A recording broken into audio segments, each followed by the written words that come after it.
말씀 받도록 하겠습니다. 신약성경 누가복음 15장 21절로 24절에 있는 말씀까지 함께 받도록 하겠습니다.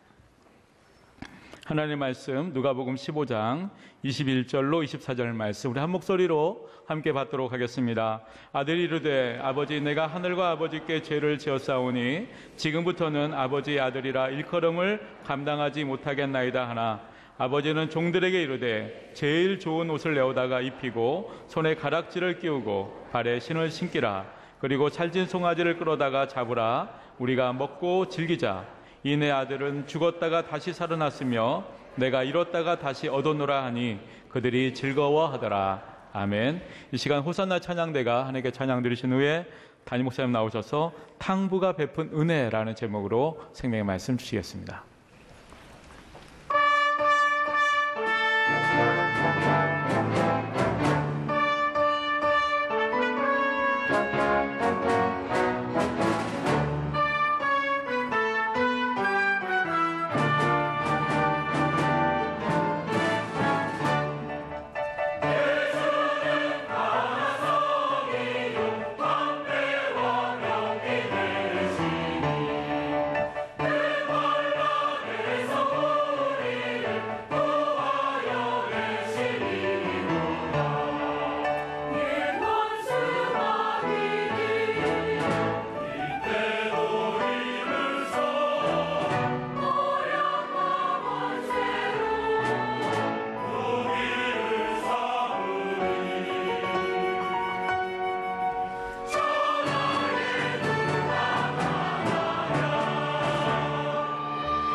할렐루야. 오늘 우리 호산나 성가대가 종교개혁주의이기 때문에 루터가 불렀던 위대한 찬양을 이렇게 하나님께 드렸습니다. 하나님께서 기쁘게 받으시고 오늘 우리 모두가 종교개혁의 동력이 되기를 바라고 퍼스트무버 에누바이러스가 될 수 있기를 주의 이름으로 축원합니다. 옆 사람 보고 인사 좀 합시다. 어쩌면 그렇게 개혁자처럼 생기셨습니까? 오늘 개혁주일이지만 제가 또 지난번에 개혁에 대한 말씀을 드렸기 때문에 탕부가 베푼 은혜라 이 특이한 제목으로 함께 말씀을 나누려고 합니다. 여러분은 팀 켈러 목사님이 쓰신 탕부 하나님이라는 책을 보셨는지 모르겠어요. 사실 우리 교인들은 이렇게 책을 많이 안 읽어요. 워낙 설교가 좋아서 그런지는 몰라도 책을 많이 읽는데 이 탕부 하나님이라고 하는 말은 우리에게 굉장히 낯선 언어가 아닐 수가 없습니다. 주로 탕자할 때 prodigal son, 그러니까 탕자지요. 근데 팀 켈러는 우리 하나님을 세상에 이 prodigal God, 탕부 하나님이라고, 이거 어찌 보면 이게 좀 경건치 못한 표현이 아닐 수가 없습니다. 이 prodigal이라는 말은 방탕한, 낭비하는이라는 뜻입니다. 근데 돈을 쓸 때 그냥 팍팍 쓰는 거예요. 기분파처럼 계산도 없이 돈도 없는 것이 말이요, 술 먹고 막 그냥 간이 커가지고 돈도 없는 것이, 형님 내가 내겠습니다, 이러한 내 카드, 이런 사람을 뭐냐, 프로디갈이란 말입니다. 아낌없이 무턱대고 쓰는 것을 의미하죠. 자선을 베풀기 위해서 꼭, 제가 또 저 양반은 술을 좋아하는, 저는 술을 못 먹는 사람이요, 자선을 베풀 때 낭비스러울 정도로 계산성 없이 막 팍팍 쓰는 거, 이걸 가지고 뭐라고 하냐, 프로디갈이라는 말입니다. 그러니까 프로디갈 갓이란 말은 탕부, 정확하게 말하면 낭부라고 할 수도 있는데요, 즉 너무 낭비스럽고 아낌없이 은혜를 베푸시는 하나님이라. 여러분, 그렇습니다. 우리 하나님께서 이렇게 낭부 하나님이 되셔서 우리에게 계산하지 않고 무턱대고 낭비스러운 은혜를 우리에게 주셨습니다. 어떻게? 하나밖에 없는 독생자 예수 그리스도를 우리를 위하여 희생시킬 정도로, 여러분, 예수님을 이 땅에 우리를 위하여 주셔서, 이게 뭐냐, 낭비적인 은혜라는 것입니다. 그런 은혜를 우리가 받았지 않습니까? 그런 은혜를 뭐라고 하느냐, Amazing Grace. 이게 뭐요? 어처구니 없는 은혜라는 말입니다. 하나님 편에서 볼 때는요, 계산 없이 낭비스러울 정도로 아낌없이 은혜를 베풀어 주셨는데, 우리 편에서 볼 때는 이게 뭐예요? 맥이 차고 기가 차는 거요. 이걸 Amazing Grace, 어처구니 없다, 어처구니 없어. 오늘 여러분, 우리는 이 시간 어처구니 없는 은혜로 오늘 이 자리에 앉아있는 게 우리가 어처구니가 없습니다. 여러분, 다시 한번 인사 좀 하세요. 어쩜 그렇게 어처구니 없게 생기셨습니까? 어처구니가 없어요. 내가 여러분 목사가 되어서 지금 설교하고 있는 것 자체가 웃기는 얘기입니다. 초등학교, 중학교, 그리고 고등학교 친구들이, 야, 어떻게 저 새끼가 목사가 돼서, 이게 뭐냐, 어처구니 없는 겁니다. 여러분요, 이 어처구니 없는 은혜요, 바로 우리가 이런 은혜를 받았습니다. 야, 참, 그런데 그런 은혜를 Amazing Grace라. 그래서 팀 켈러 목사님은 그런 하나님을 뭐라 그래요, 탕부 하나님이라 이렇게 표현을 했어요. 오늘 우리는 잘 알고 있는 비유입니다. 부잣집에 두 아들이 있는데 이 둘째 녀석, 이놈이 문제입니다. 자꾸 집을 나가겠다는 거. 이놈이 사춘기 때문이 아니요, 아버지 소용없어. 아버지와 상관없는 세계에 가서 아버지와의 관계를 끊어버리고 자유로운 삶을 살고 싶다는 거예요. 그러기 위해서 아버지 유산을 물려주라는 겁니다. 고대 근동에서 아버지가 살아있는데 머리에 피도 안 마르는데 아버지 유산을 물려달라? 이거 호로자색입니다. 여러분, 후리아들 놈입니다. 가만히 보니까 이 아들 녀석은 아버지란 유산을 물려받기 위한 수단으로만 여기고 있는 것입니다. 그런데 아버지는, 못난 아버지는 모든 걸 다 억셉트합니다. 다 수용을 해버려. 자, 누가복음 15장 12절 보실까요? 시작. 그 둘째가 아버지에게 말하되, 아버지여, 재산 중에서 내게 돌아올 분깃을 내게 주어서 하는지라. 아버지가 그 살림을 각각 나눠 주었더니. 살림을 나눠줬는데요, 이 살림이라는 단어를 헬라어로 비오스, 이게 뭐냐, 생명이란 뜻입니다. 그러니까 결국 탕자가 유산을 달라고 하는 것은 아버지 목숨을 지금 뜯어먹겠다는 거예요. 아버지 목숨을 찢어 나누어 주라는 말이 아니겠습니까? 이놈이 얼마나 호로자식이고 참 후리아들 놈입니까? 이놈 쳐 죽일 놈입니다. 그러나 아버지는 이놈의 말을 그대로 수용합니다. 실제로 예수님은 우리를 위하여 하나밖에 없는 아들을 이 땅에 내보내주지 않습니다. 그리고 하나밖에 없는 아들을 십자가에 찢겨 죽이지 않습니까? 그래서 아버지는 완전히 무능하고 멍청한 바보가 되어버리고 말았어요. 왜 그랬을까? 성경은 침묵하고 있어요. 왜 그랬을까? 왜 그렇게 무능한 자가 되었단 말인가? 이유를 팀 켈러는 하나님은 탕부이기 때문이다, 하나님은 낭부이기 때문이라는 것입니다. 그래서 탕자는 아버지를 바보로 만들어 놓고 나서 마침내 먼 나라로 갔어요. 아버지가 없는 세상, 아버지와 상관이 없는 세상, 하루하루가 유토피아였습니다. 얼마나 행복한지 몰라요. 근데 이게 돈도 이게 하루 이틀이지 계속 쓰니까 그냥, 아이고, 오빠 빠순이보다도 그냥 형님 동생 얼마나 많은 사람이 따랐는지 몰라요. 근데 돈 떨어지니까 빈잔에 불과합니다. 우리 남진 장로님, 어차피 인생은 빈잔이라는 거예요. 그래서 돈을 물쓰듯 써대니까 결국은 어떻게 됩니까? 친구 떠나 돈 없으니까 다 거지가 된 겁니다. 아버지로부터 물려받은 모든 유산을 다 탕진해버리고 말았습니다. 그래서 이 청년은 뭐요? 거지가 되었어요. 상거지가 되었습니다. 자, 누가복음 15장 13절로 14절 시작. 먼 나라에 가 거기서 허랑방탕하여 그 재산을 낭비하더니 다 없앤 후 그 나라에 크게 흉년이 들어 그가 비로소 궁핍한지라. 그래서 어느 집에 가서 돼지 키우는 일을 했습니다. 이제 먹고 살 대책이 없잖아요. 그냥 요즘으로 말하면 룸사롱에 가면 그냥 마담이 그냥 오빠 했던 이 신세가 완전히 전락이 되어서 돼지 우리 가서 돼지 키우고 있어요. 돼지 키우고, 그리고 돼지 우리에서 돼지가 처먹는 쥐염염래를 먹이며 돼지 우리와 함께 잠을 자요. 자, 15절로 16절 시작. 가서 그 나라 백성 중 한 사람에게 붙여 사니 그가 그를 들러 보내어 돼지를 치게 하였는데 그가 돼지 먹는 쥐염 열매로 배를 채우고자 하되 주는 자가 없는지라. 자, 여러분, 배고픈 서름이 얼마나 서러운데, 이게 그것마저도 배부르게 먹지 못해. 이놈의 쥐염 열매는 많이 먹으면 가스가 차가 유경련이 나가지고 잘못하면 죽을 수 있어요. 근데 이것도 제대로 못 먹어요. 그런데 탕자는 귀향하지 않습니다. 왜? 그 알량한 자존심 때문에, 그놈의 자존심 때문에 난 안 갈 거야. 어떤 사람 꼭 시험 들어가지고요 교회 안 나옵니다. 어떤 사람이 그 알량한 자존심 때문에. 그래서 목사가 찾아가는 거예요. 전사님 찾아가는 거예요. 찾아갈 때 존말로 할 때 잘 나오시기를 바랍니다만은 이 탕자가 아버지 집에 못 가는 겁니다. 너무 창피하고 굴욕적이어서 돌아갈 용기를 못 내었던 것입니다. 그러던 어느 날 밤, 차디찬 돼지 우리, 아무리 광야라 할지라도 돼지 우리가 있을 거 아니겠습니까? 저녁에 그 안에서 아버지를 생각합니다. 아버지의 따뜻한 품이 그리워지는 거예요. 아버지의 따뜻한 사랑이 생각나는 겁니다. 그래서 그날 저녁 그는 아버지를 생각하며 울고 또 울었습니다. 울고 또 울었어요. 눈물이 말라버리도록 한없이 울고 또 울었을 거요. 아버지가 보고 싶어서 멀리 갔더니 촬영하며 아마 그 노래가 있었으면 그런 노래를 부르고도 남았을 겁니다. 아버지가 너무 보고 싶어서 아버지 집이 너무 그리웠던 거예요. 자, 누가복음 15장 17절 시작. 이에 스스로 돌이켜 이르되 내 아버지에게는 양식이 풍족한 품꾼이 얼마나 많은가. 나는 여기서 주려 죽는구나. 여러분, 그렇게 울고 울다가 마침내 탕자에게 섬광처럼 팍 떠오르는 한 가지 생각이 있었어요. 그것은 바로 뭔 줄 아세요? 아버지의 사랑이라. 아버지의 사랑이요.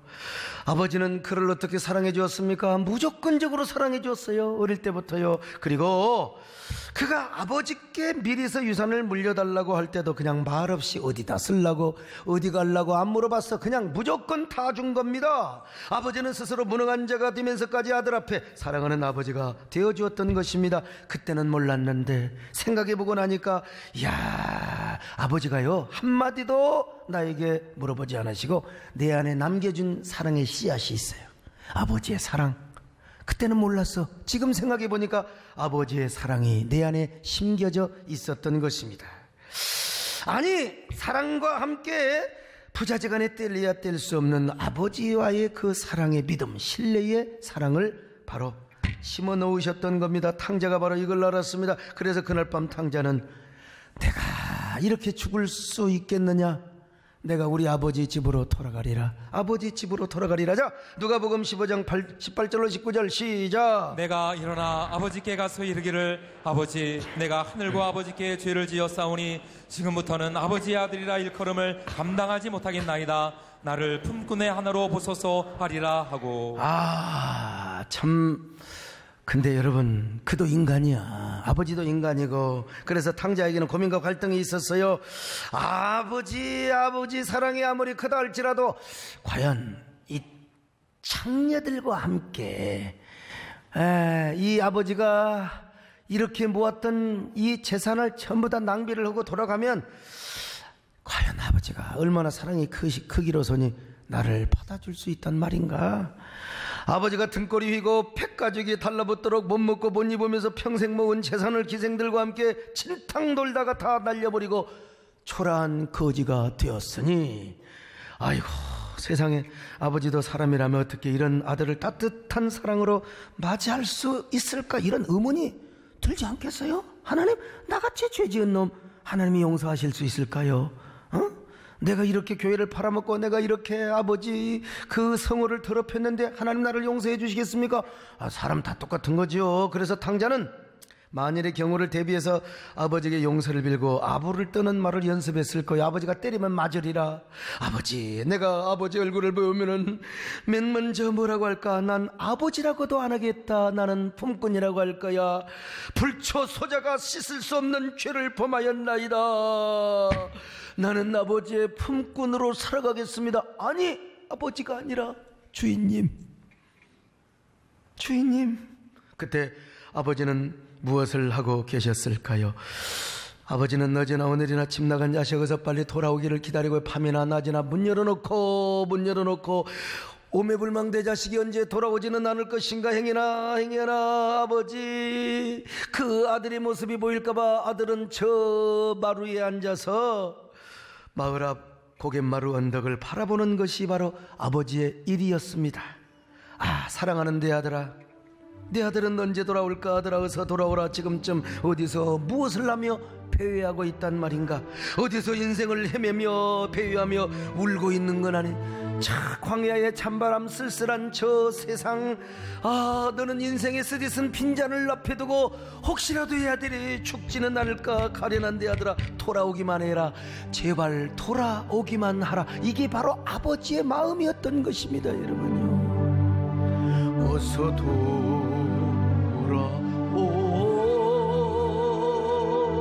어서 돌아만 우리 주는 날마다 기도하신다고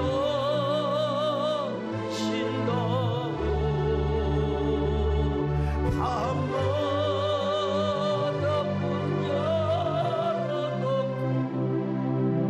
마음 졸이시며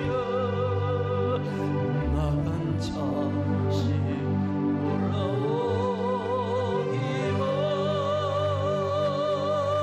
밤새 기다리신다.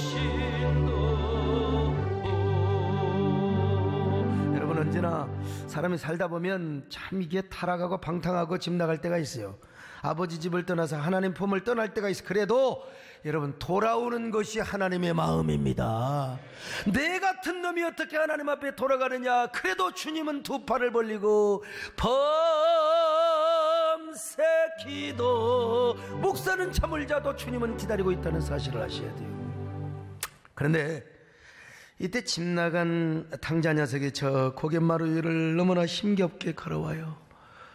나는 내 우리 고향의 배경을 딱 생각하면서 지금 이 탕자를 생각하고 있는 거요.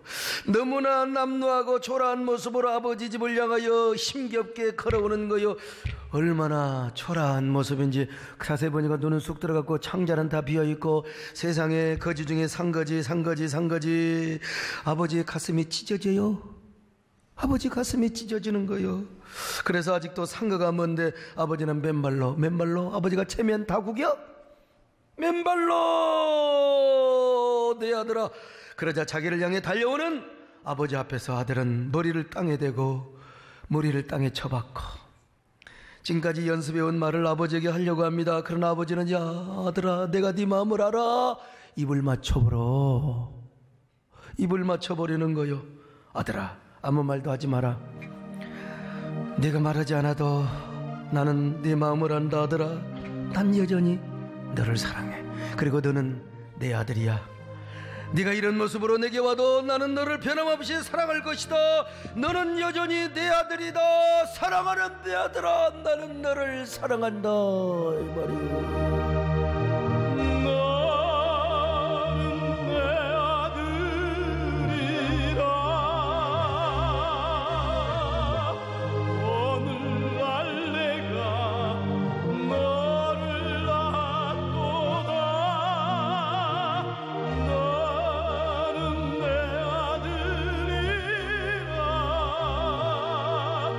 나의 사랑하는 내 아들이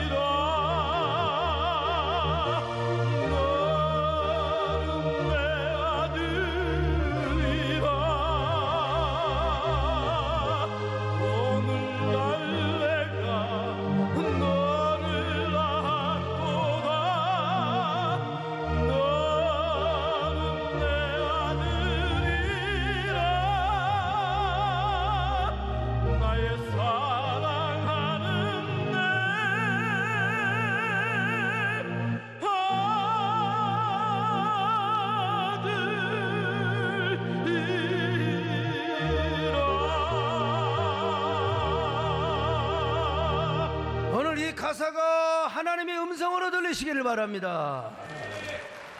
근데 아들은 아버지 앞에 너무 염치가 없어요. 송구해서 아버지에게 기어이 말을 합니다. 아버지, 저는 아버지 아들이 아닙니다. 저는 아버지 아들이라 일컬음을 받을 자격이 없습니다. 저는 아버지 사랑을 감당할 수 없어요. 그러니 저는 아버지 품꾼으로 그저 노예로 살아가기를 원합니다. 이렇게 결국 말을 합니다. 여기서 말한 품꾼은 아버지 집에 있는 둘로스나 파이스 같은 그런 단어가 아닙니다. 품꾼의 원어 미시오스, 일당 받고 집에서 꺼지는, 일당 받고 쫓겨가는, 그냥 그래도 일당 받고 밥을 먹을 수 있으니까 주인의 집에서 숙식이 보장되지 않는 일꾼을 말합니다. 그만큼 둘째 아들은 자신을 낮추고 있는 것입니다. 자, 누가복음 15장 21절이요. 시작. 아들이 이르되 아버지 내가 하늘과 아버지께 죄를 지었사오니 지금부터는 아버지의 아들이라 일컬음을 감당하지 못하겠나이다 하나. 자, 그러자 아버지는 제발 그런 말 하지 말라, 목욕을 시켜줘요. 세상에 때 묻은 그 몸 목욕 다 시켜주고 종들에게 명하여 제일 좋은 옷을 내어다가 입혀라. 이 꼴이 뭐냐? 가락지, 신분산성 아닙니까? 가락지를 끼워 새 신발을 신도록 해주었습니다. 22절 시작. 아버지는 종들에게 이르되 제일 좋은 옷을 내어다가 입히고 손에 가락지를 끼우고 발에 신을 신기라. 여러분, 신분상승이요, 페너 영화를 보면은 여러분, 양아버지가 페너에게 가락지를 끼워주지 않습니까? 너는 내 아들이라고. 바로 이런 일은 다시 돌아온 아들의 신분 상승, 권위 회복을 내준단 말이요. 아들아, 넌 더 이상 품꾼이 아니야. 여전히 내 사랑스러운 아들이야. 네가 내 재산 좀 축냈다고, 허비했다고, 세상에 나가서 죄 좀 지었다고 어찌 품꾼이 될 수 있단 말이냐. 너는 여전히 나의 사랑하는 아들이다. 너는 나의 사랑하는 아들이다. 할렐루야. 여러분이 그런 말씀을 듣기에 합당한 거, 여러분들은 이런 사랑받는 하나님의 아들임을 믿으시기 바랍니다. 여러분, 이 말을 들은 아들이 얼마나 울먹거렸겠어요. 얼마나 감격했겠어요. 얼마나 감격의 눈물이 막 줄줄줄줄줄줄줄줄줄줄, 얼마나 염치가 없어서 말로는 못하겠지만 마음속으로 그저 울먹거리며 아버지께 막 이런 고백을 하고도 남았을 겁니다. 아버지, 아버지, 불러만 봐도 그 사랑의 눈물이 납니다. 아버지, 생각만 해도 나는 당신의 사랑에 눈물이 납니다. 아버지, 당신이 내 아버지시네요. 내가 당신의 아들이네요. 이런 놈도 아버지 아들이란 말입니까? 온종일 울어봐도 감당할 수 없는 그 사랑. 그러니 아버지, 내 영혼 깊은 곳에서 아버지를 절규합니다. 사모합니다. 아버지, 나의 사랑하는 아버지. 아버지, 만 봐도 그 사랑에 눈물 나요. 나 같은 죄인을 사랑하신 아버지, 온종일 울어봐도 감당할 수 없는 그 사랑, 그 크신 사랑을 어찌 말로 표현하니. 아버지, 아버지, 내 영혼 깊은 곳에서 불러보는 내 아버지, 이 생명 다하는 그날까지 지키시고 인도하신 참 좋으신 나의 아버. 자, 여러분, 우리가 탕자라고 생각하며 다시 울음을 합니다. 아버지, 아버지,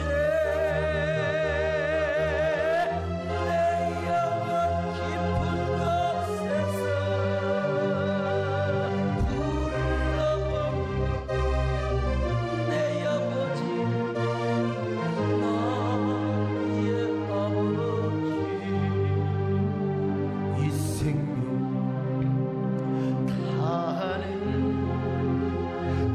날까지 지키시고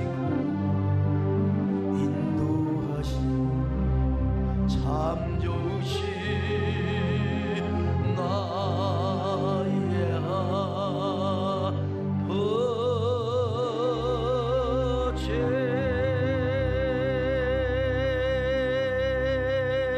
저는 이 노래를 부를 때마다 우리 송대관 집사님이 생각이 나요. 그 중후한 저음으로 아버지. 하여간 이 저음도요 참 우리 남진 장로님은 딱딱 끊어서 부르는 노래가 아주 그냥 기가 막히죠. 그냥 알았네, 이게 아주 기가 막히죠.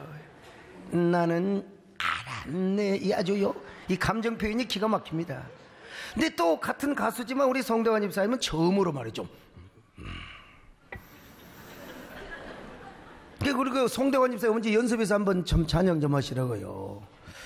이렇게 하나님은 탕부의 하나님이 되셔서 돌아온 아들에게 은혜를 무턱대고 막 계산성 없이 남발해버렸어. 세상에 아무리 아버지를 할진데 탕저놈한테 그렇게 사랑을 할 수 있단 말입니까? 그러니까 뭐요? 탕부 하나님이죠.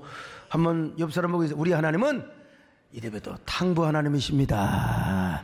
인사하세요. 안 하는 사람은 쥐어 박을지 않을까요? 아무튼 그런데 이때 큰아들이 돌아와서 집에 들어오려고 하는데 뭐 갑자기 막 풍악 소리가 울리고 막 춤추는 소리가 나 막 괴지나 칭칭 나래 뭐 그냥 하는 거예요.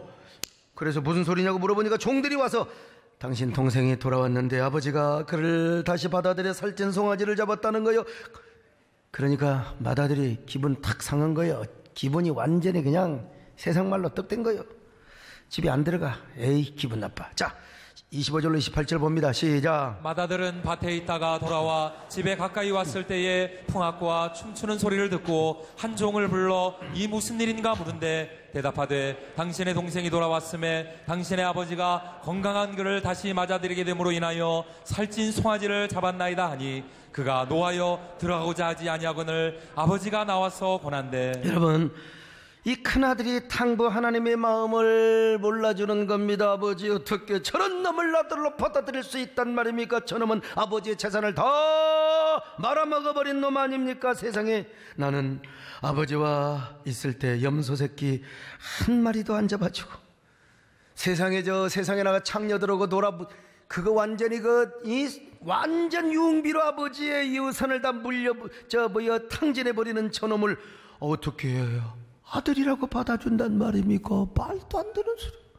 29절로 30절 시작. 아버지께 대답하여 이르되 내가 여러 해 아버지를 섬겨 명을 어김이 없거늘 내게는 염소 새끼라도 주어 나와 내 벗으로 즐기게 하신 일이 없더니 아버지의 살림을 상녀들과 함께 삼켜버린 이 아들이 돌아오매 이를 위하여 살찐 송아지를 잡으셨나이다. 여러분 큰아들 말이 옳아요. 큰아들 말이 옳습니다. 인간적으로 볼 때. 그런데 아버지는 절대로 맏아들 형에게 화를 내지 않습니다. 화낼 수 있잖아 이놈아. 손가락이 몇 개냐? 손가락 10개 다 씹어 먹어봐라. 다 깨물어봐라 이놈아. 우리는 어릴 때 많이 들었거든. 막 형하고 막 싸우고 막 그러면은 다 우리 애미 마음은 부모 마음은 다 마음이 똑같아 이놈아. 어찌 모르게 니도 커봐라 이놈아. 커봐라 이놈아. 자신 갖고 커봐라 이놈아. 다 그때는 몰랐죠. 근데 이 탕부 하나님은 그런 말 안 해요. 너는 나와 항상 함께 있지 않았느냐? 내 것이 네 것이 아니더냐? 근데 너의 동생은 죽었다가 다시 살아났고 잃었다가 얻었으니 내 어찌 비로소 기뻐하지 않겠느냐 하면서 그에게도 한없는 관용과 은혜와 자비를 베풀어 주었던 거예요. 자 31절로 32절 시작. 아버지가 이르되 예 너는 항상 나와 함께 있으니 내 것이 다 내 것이로되 이 내 동생은 죽었다가 살아났으며 내가 잃었다가 얻었기로 우리가 즐거워하고 기뻐하는 것이 마땅하다. 진짜 우리 아버지가 너무나 무능한 것 같아요. 이처럼 우리 하나님은 맏아들한테도 프로디갈 가시 되어 주셨습니다. 낭비적 은혜, 무조건적 은혜죠. 한 번도 화내지 않고 그냥 무조건 사랑해 주시는 하나님. 참 어디까지나 이 말씀은 비유입니다만은 이 비유 속에서 나오는 맏아들은 당시에 바리새인과 서기관을 아마 지칭한다고 할 수 있을 거예요. 물론 둘째 아들 탕자는 세리나 창녀, 더 크게 볼 때는 이방인, 오늘 하나님 뜻대로 안 살고 세상에서 흥청망청 마시다가 오늘 와가지고 지금 눈 드시니 졸려 그는 사람, 이런 사람 탕자고, 또 그 옆에 있는 사람도 탕자고, 또 저도 탕자고, 다 은혜를 떠났다가 다시 서면 여러분 탕자라 이 말입니다. 하나님은 이 두 부류의 사람에게 무조건적 은혜를 베풀어 주셨습니다. 우리 하나님, 탕부 하나님, 나는 이 하나님 너무너무 좋아요. 이해도 잘 되고요. 저는 타고난 성품이 좀 계산성이 없어요. 나는 이렇게 글 쓰고 뭐 이렇게 노래 부르고 이런 건 하는데, 이게 뭐 옛날에 뭐 수학하고 주판, 수판 튀기고, 이건 난 어릴 때부터 아예 저는 그쪽으로는 아예 돈도 대충 세지 뭐 하나 틀리면 어떻고 두 번 틀려봤었습니까? 근데 저희 집사람 완전 반대입니다. 차가운 여자, 계산적인 여자, 이성적인 여자. 아이고, 저는 어릴 때부터 뭐 계산성이 없는 집사람은 아닙니다. 두 남녀, 화성에서 온 남자와 금성에서 온 여자가 같이 만나서, 그것도 서로 가출소녀, 가출소년이 만나서 이렇게 한 가정을 이루었다는 게 여러분 기적입니다. 기적이요. 다 아멘을 하는데 우리 권사님은 아멘 안 하네.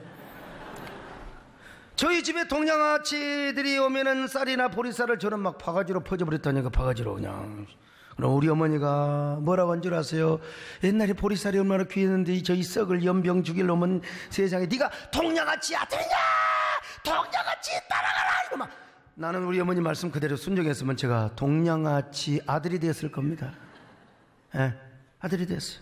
근데 아이고, 또 스님이 또 다음날 또 왜 옵니까? 가난한 집에 제사 오다가 오다시 말이죠. 쌀 시절 옵니다. 그러면 이제 그냥 우리 아버지는 못 번쩍 하면서 이제 금볼 떼는 거예요. 소주 끓이면서.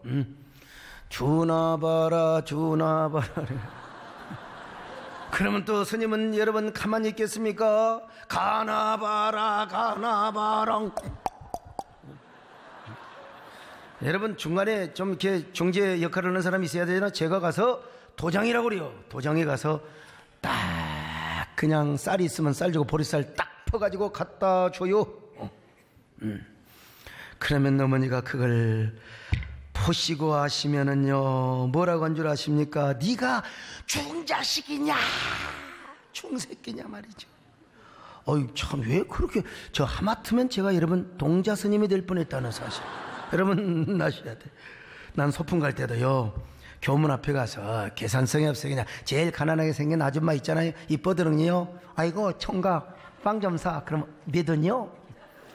난 그 자리에서 고르지 않고 그 자리에서 사줬던 사람이요. 근데 제가 의리받고 목사가 되어서 이런 게 나타나는 겁니다. 제가 너무 이렇게 좀 사람이 좀 모질어야 되는데 프로디걸 패스터 그래서 함부로 약속하고, 그 약속 지키려면 세상 말로 힘들고 쇠 빠지고 함부로 퍼주고, 그러다가 교회 살림살이가 어려우면은 뭐가 와요? 우울한 마음이, 내 마음 갈 곳은 이루. 내 마음이 그냥 자꾸 이렇게 우울해지는 겁니다. 그냥. 그때 우리 정권사님이 뭐라고요? 우리 마누라하고 둘이 짜가지고, 남자가 그렇게 모질어야 되는데 말이죠, 그렇게 냉정해야 되는데 사람이 그렇게 연민으로 가득 차면 어떻게 되느냐고 말이죠. 그럼 내가 한 번은 그렇다니까, 나 한 번만 더 그러면 아파트에 떨어져 버려. 그런 얘기 못합니다 여러분. 내가 떨어지겠습니까?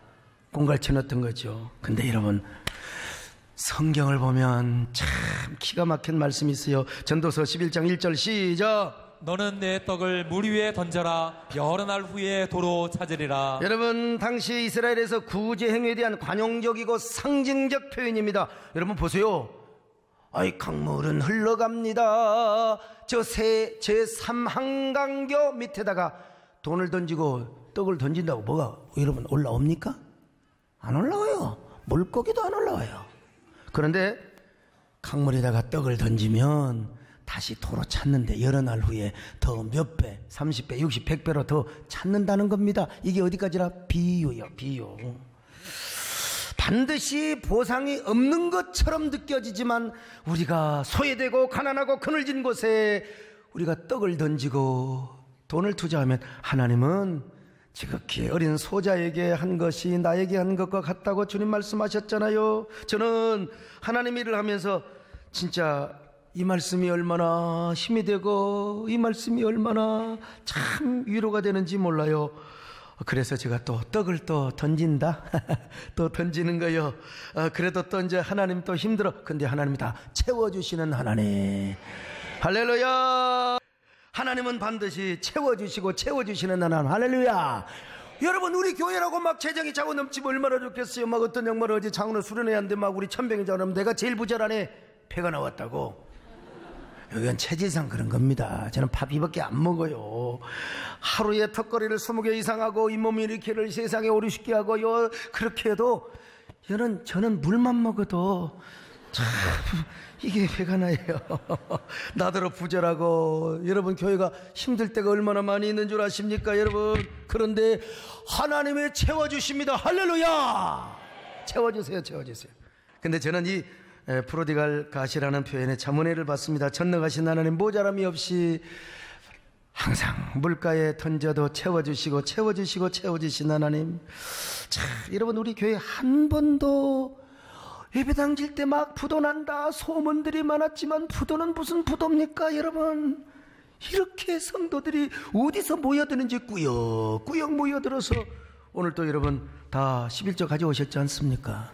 헌금 가져오셨잖아요. 시마다 때마다 채워주시는 하나님. 근데 저는 이 하나님 앞에 참 부끄러운 일을 하나 고백해요.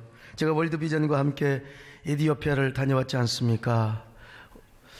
그곳에 가서 제가 여러 소녀를 만났는데 그중에 알람사 하이라는, 이름도 어려워요. 알람사 하이라는 소녀를 만났습니다. 그 아이는 아버지도 에이즈, 어머니도 에이즈. 그러니까 이 동성애가 문제라니까 동성애 때문에 이디오피아가 다 폐허가 되어서 이제 동성애 반대 운동이 일어나고 있어요. 근데 이 아이도 에이즈 보균 환자라고 알려졌어요. 부모로부터 물려받았지. 그런데 5살 때 물동이를 길러 가다가 다쳤어요. 이 아이가 뼈가 강직성, 그냥 뼈가 굳어가는 병이 걸렸는데 다리도 펴지 못하고 고개도 거의 돌리지 못하고, 그래서 이 아이를 제가 안아서 이동을 합니다. 안아서. 그 소녀가 저에게 유일하게 해줄 수 있는 거, 커피를 볶아서 끓여주는 거였어요. 근데 커피가 들어있는 통과 설탕이 들어있는 통이 그렇게 지저분할 수가 없어요.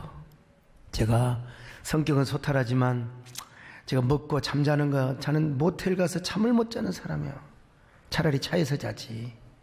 제가 굉장히 까칠해요. 까칠해. 그런데 커피잔을 씻는데 정말 더러운 손과 씻지도 않는 손으로 구정물 같은 물로 씻는데, 깨끗한 물로 한 번 더 헹궈야 될 거 아니겠습니까?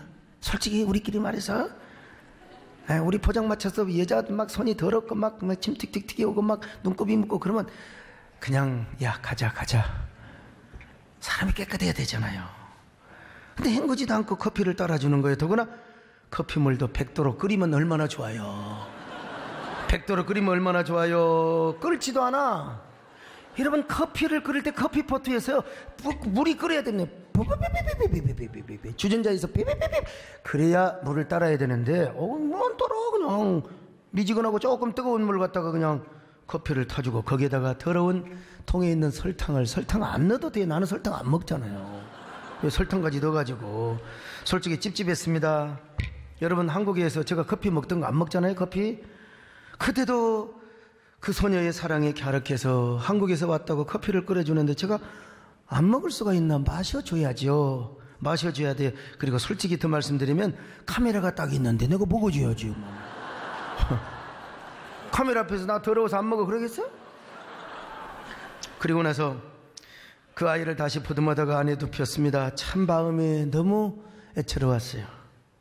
내가 그런 딸을 뒀다면 내가 어떻게 내 가슴 평생 그늘진 어두운 마음으로 살겠죠. 둘째 날 명성교회에서 세운 명성기독병원으로 데려갔어요. 저는 그 병원에 가서 우리 명성교회가 얼마나 훌륭한 교회인가. 난 생각지도 못했는데 이디오피아에 가서 저런 병원을 지었다니까. 저런 병원. 김사만 목사님이 얼마나 훌륭하고 그릇이 큰 분인가. 내가 다시 존경하게 되었습니다. 여러분, 저런 병원을 명성교회 단독으로 세워서 이디오피아 국민들에게 의료 혜택, 그것도 우리가 이디오피아에서도 여러분 참전용사들을 데려왔잖아요. 그 모든 참전용사 가족들을 다 무료로 치료를 해줘요. 무료로 참. 근데 병원에 가서 검진을 해보니까 심각한 상태요. 심장도 온몸이 다 굳어가고 있어요. 아니나 다를까 강직성. 나는 강직성에 대해서 잘 알거든요. 이 아이가 너무나 측은하게 보여요. 너무 불쌍해요. 그래서 어제 마음에 꺼름직하게 생각했던 것을 뉘우치는 마음으로 병원에서 진짜 진심으로 커피도 다 안 마신 것을 회개하는 마음으로 내가 자상한 배려를 해주었습니다. 제가 직접 안아서 휠체어에 채우고 또 휠체어에서 병원 시트에 앉히고, 그리고 그 아이에게 간곡한 마음으로 소녀야 일어나라, 달리다가 일어나 걸어라. 근데 나는 예수님이 아니라 당장 일어나면 좋을 텐데 그런 마음을 전해줬던 것이죠. 아마도 아이가 감동을 받았는지 눈동자 속에 희망의 꽃을 피워내기 시작합니다. 절망했던 여자, 그 소녀가, 사실은 제가 알람스 아이를 만나기 전에 미미라는 소녀를 만났습니다.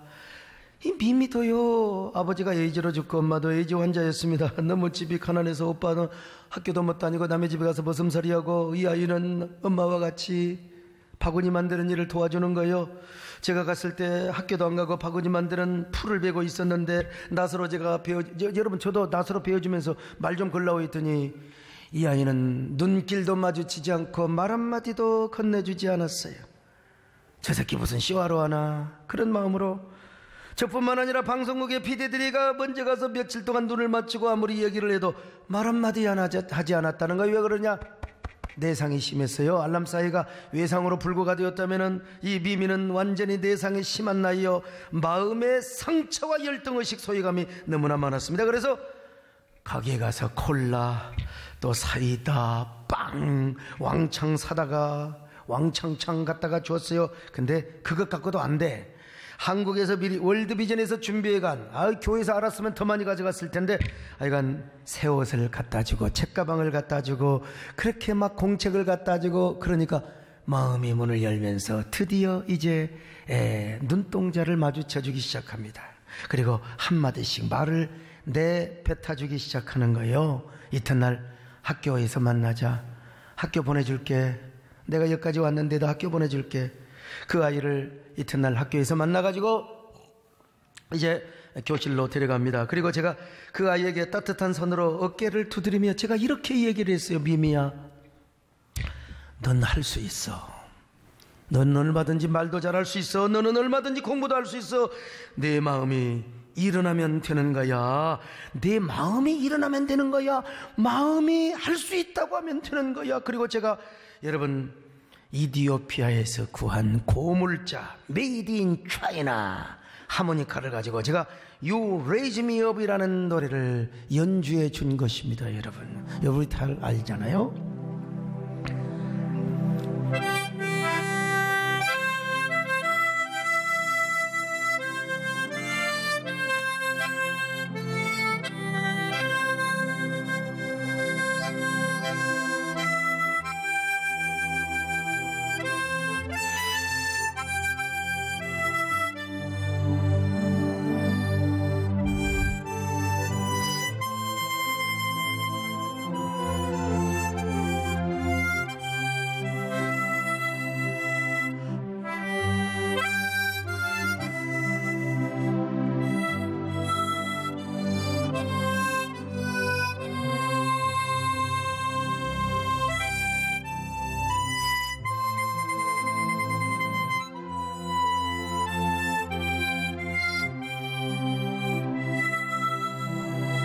이 정도만 합시다.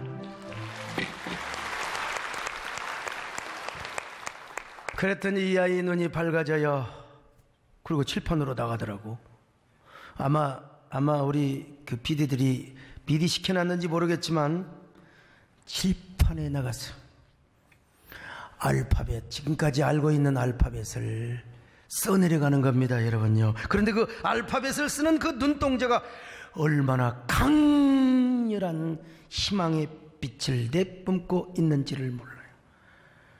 아무리 대상이 심한 아이라도 끝없는 사랑을 터치하고 희망을 터치하니까, 야, 어두운 황폐한 저 쓰레기 같은 그 마음 속에서도 아름다운 순백의 백합화 같은 꽃이 피어나는구나. 저는 미미라고 하는 아이의 눈빛을 보고 희망이 얼마나 위대한가, 격려가 얼마나 위대한가 온몸에 천율처럼 느껴졌습니다. 그런데 바로 알람사하이의 눈빛도 그날 오전에 있었던 미미의 눈동자처럼 빛이 나고 있더라 이 말이죠. 근데 여러분, 사고가 생겼습니다. 어찌하면 좋겠습니까? 문제가 생겼어요.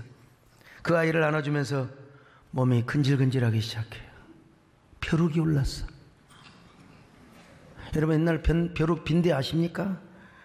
아이고, 첫날은 잘 몰랐는데 이튿날 더 많은 벼룩이 제 몸속에 들어와가지고 막 제 앞에서 제 속에서 막 그냥 부흥이를 하는 거예요. 막 사탕원이에서도 겨드랑이에서도 막 그냥 뒤에서도 막, 옛날 여러분 벼룩 물을 때 막 이렇게 긁었잖아요. 득득득득. 옷을 다 벗고 갈아입었지만 갑자기 마음에 꺼림칙한 생각이 드는 거예요. 혹시 에이즈 환자라면 에이즈 피를 뜯어먹었던 그 벼룩이 저한테 피를 뜯어먹으면서 에이즈가 올랐지는 않았을까? 귀국하자마자 우리 교회 병원하시는 집사님들에게 물어봤어요. 나 조금 마음에 좀 꺼림칙하다. 그랬더니 그럴 확률은 목사님 0.1%도 없습니다. 그 안심하십시오. 근데 마음이 안도감이 됐지만 갑자기 또 그런 생각이 들어요. 니들이 뭘 안돼. 죄송하지만요. 뭘 아는데. 그래서 서울대학교 병원에 제가 전화를 해봤어요. 만에 하나를 위해서라도.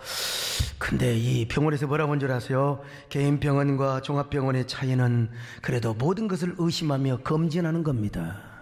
예, 우리 전문 검사하는 방법이 있으니까. 그리고 그게 7, 8년 후에 나타나면서요. 그랬더니 증상이야 그렇지만 감염 여부는 바로 이틀 후라도 알아볼 수 있습니다. 그래서 당장 피검사를 했어요. 많은 생각을 했습니다. 목사가 에이즈에 걸리면 어떻게 되는가. 목사가 되어가지고 국가질병관리본부의 소강석 620 돌돌돌 에이즈 환자. 그러면 내가 어떻게 해요. 누가 나를 에이즈 환자라면 현태양 집사님 나하고 악수할래? 나 집에 가서 커피도 안 끓여줄 거 아니야. 먹지도 않지만. 참. 그래서 집사람한테 제가 물어봤습니다. 여보, 내가 만약에 에이즈에 걸리면 어떻게 하겠어? 당신 어떻게 생각해? 그랬더니 집사람이 세상에 난생 처음으로 우리 마누라가 진짜 이런 얘기를 실제 했습니다. 여러분, 이런 격려의 말을 했어요. 목사님, 영적인 영역에서 에이즈 감염이 불행하고 이 저주라고 할 수 있겠죠, 영적인 면에서. 그러나 목사님이 이디오페에 가서 그런 아이들을 품고 기도해주고 안아주고, 그래서 벼룩이 물려가지고 만약에 그 벼룩을 통해서 에이즈가 걸렸다면, 그리고 그것이 언론에 보도된다면 그것도 아마 목사님 합력하여 선을 이루시는 하나님께서 선교의 순기능이 되도록 역사하지 않을까요? 목사님 너무 염려하지 마세요. 괜찮아요. 요즘 좋은 약이 개발이 되어가지고요, 치료에 바로 치료할 수 있대요. 바로 초기에. 나 어떻게 우리 마누라를 다시 봤어요. 저 여자 우리 마누라 맞나? 평소에 안 할 소리를 하냔 말이요. 완전 천사예요, 완전 천사. 이래도 박수도 안 치시나? 여러분 한번 박수 쳐줘야지. 네?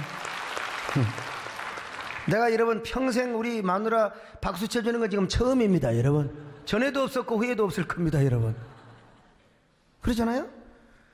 마침내 서울대병원에서 연락이 왔습니다. 간이 콩알만해졌어요. 총이하다 받았는데 뭐라고 한 줄 아세요? 목사님 잘 들으세요. 잘 들리세요? 소리가 우성우성하니까 뭐가 있냐? 그랬더니 목사님, 아무리 그렇다고 벼룩을 통해서 에이즈에 감염이 되겠습니까? 깨끗합니다. 감기 기운도 없습니다. 할렐루야. 모든 것이 깨끗합니다. 할렐루야. 어떤 균도 없습니다. 깨끗합니다. 야, 얼마나 사람이 그 말 한마디에 왔다 갔다 하는 거예요. 말 한마디에. 정말 다시 가만히 생각해 보니까 그렇게 좋을 수가 없었는데, 이런 부끄러운 생각이 또 드는 거예요. 야, 나도 역시 연약한 인간이구나. 손양원 목사님과 일본의 카가와 선생님은 한센 환자의 고름까지 빨았다는데, 아이고, 여러분, 한센환자가 문둥환자라 이 말이요. 요즘 한센환자라고 해서 이야기하는데 코름까지 빨았다는데 갑자기 제가 부끄럽고 못났다는 생각이 들었습니다. 알람사히라는 소녀에게 미안하고, 탕보 하나님을 생각하며 더 부끄럽고, 그래서 특별히 탕보 하나님과 알람사히에게 빚진 마음을 가지게 되었고, 지금도 부끄럽고 빚진 마음을 가지고 제가 지금 설교를 하고 있습니다. 여러분, 우리가 남을 사랑하고 섬기는 것 정말 중요하죠. 그러나 우리도 탕보 하나님의 성품을 본받아야 되지 않겠습니까? 강물 위에 떡을 던지는 것처럼 때로는 성령의 감동이 오면 계산성 없이 무턱대고 베풀어 주는 것. 오늘 여러분, 우리 월드비전과 함께 더불어서 이디오피아의 미미나 알람사이 하이와 같은 아이를 도와주려고 합니다. 오늘 말씀을 생각하면서요. 주님 뭐라고 말씀하십니까? 누가복음 6장 38절입니다. 시작. 주라, 그리하면 너희에게 줄 것이니 곧 후이 되어 누르고 흔들어 넘치도록 하여 너희에게 안겨 주리라. 너희가 헤아리는 그 헤아림으로 너희도 헤아림을 도로 받을 것이니라. 오늘 이 말씀을 믿으시기를 바랍니다. 계산하지 마시고 통밥 재지 마시기를 바라며, 성령의 감동이 오시면 여러분도 탕부의 심정으로 프로디컬하게 사랑을 베푸시기를 바랍니다. 저 강물 위에 떡을 던지는 마음으로 여러분들이 사랑을 베푸시기를 바랍니다. 그런 주인공이 되시기를 주의 이름으로 축원합니다. 하나님 아버지 고맙습니다. 우리 모두 이런 축복의 사람들이 되게 하옵소서. 예수님의 이름으로 기도드립나이다. 아멘.